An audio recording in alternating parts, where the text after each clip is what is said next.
is simply, can you stretch your fixed income in Maryland? What's the cost of living here? Particularly when you take into account things like the cost of death as well. So there's something called the cost of living. I've never thought that death should be a taxable moment. That just seems like you're piling on. There's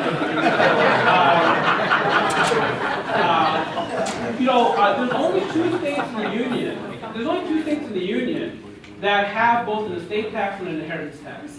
Thankfully, we're one of them. The other being New Jersey. Here I'm showing you the estate tax threshold. So the federal government has a certain threshold below which you're not subject to the federal estate tax. And it's a pretty high threshold, it's several million dollars. But the states can separately set their own estate tax threshold. Maryland has set its estate tax threshold at $1 million. If your estate is above $1 million in size, and this includes, I believe, the value of the primary residence, then you are subject to the estate tax in Maryland, which is a big tax. I think it's 16%. But it's a big tax. And so many people are looking at this and saying, I don't want to retire to Maryland. In fact, I've put some inheritance taxes here as well. But one prominent financial manager told me he's sort of counseling his richest clients to retire to places like Pennsylvania, Sussex County, Delaware, Tennessee, Florida, where there is no income tax, so on and so forth. And so that brings me toward the end of my presentation. Maryland is a fabulous state. I love being a Marylander. We have the best flag. But I also think that we have, really, in many ways, the highest quality of life. And you've heard this story before, from the mountains to the ocean and so on and so forth. And yet there are people who in Maryland who don't want to be part of the state anymore. This is the situation that we have come to. Discontent in Western Maryland, the 5 rural counties, Allegheny, Carroll, Garrett, Frederick, Washington, that comprise Western Maryland, feel that the state government doesn't represent their interests, or its interests. Restricting of the state's 6th congressional district unseated Republican Roscoe Bartlett, who had represented the district for 20 years. Discontent among conservative groups has led to the Western Maryland Initiative, a group pushing for Western Maryland to secede from the state. Grievances beyond the claims of gerrymandering, extended taxes, and firearm regulations. My point is only this. It's not a partisan discussion.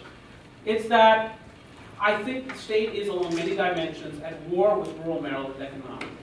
That, in fact, rural Maryland does not have a fair shot at financial viability, fiscal sustainability, so on and so forth, and having greater prosperity.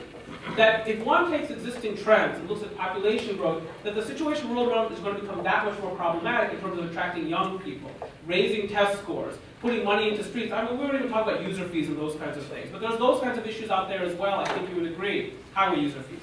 And so, something has to change. I don't know what it's going to be. Obviously, an organization like this takes on sort of even more importance when you're talking about what's taking place in Annapolis as it relates to the rural community. So my final slide, summing up. And then we can engage in whatever Q&A that you'd like to engage in. What has occurred is very simple. Urban Maryland has imposed its view of what rural Maryland should be on the people of rural communities. Very simple. Much of this is attributable to a lack of competition in the marketplace of ideas. What am I saying there? I'm saying that we don't have much political competition in Annapolis. And if we were a state that was dominated by Republicans, I would say we need more Democrats because we need a marketplace of ideas. We are obviously a state that's the opposite of that, and we need more people with different ideas. And it can be pro-business Democrats. I don't really care about the party affiliation whatsoever. What do I care about? Economic prosperity, responsible budgeting, separate issue, and helping people raise their living standards by giving them opportunities to work, and incentives, by the way, to work as well. There have been restrictions and burdens placed on farming, hunting, natural resource sector, and workforce housing. The state's taxation regime also negatively impacts rural communities who have benefited from decades from the retirement of affluent households to their communities, part of the economic base. It is also the rural areas that most frequently compete with lower taxes or lower taxed, less regulated communities in other states. So you look at Western Maryland, those folks in Allegheny County have to compete with the Pennsylvanians, the Virginians, and the West Virginians. It's very difficult. We are the most highly taxed state in this region of the country.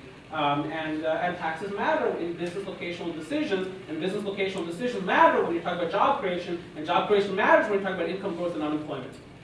And so that is my presentation. I thank you very much to the coalition for inviting me here today. I think we have some time for Q&A, about half an hour. It's been a privilege to be with you this morning.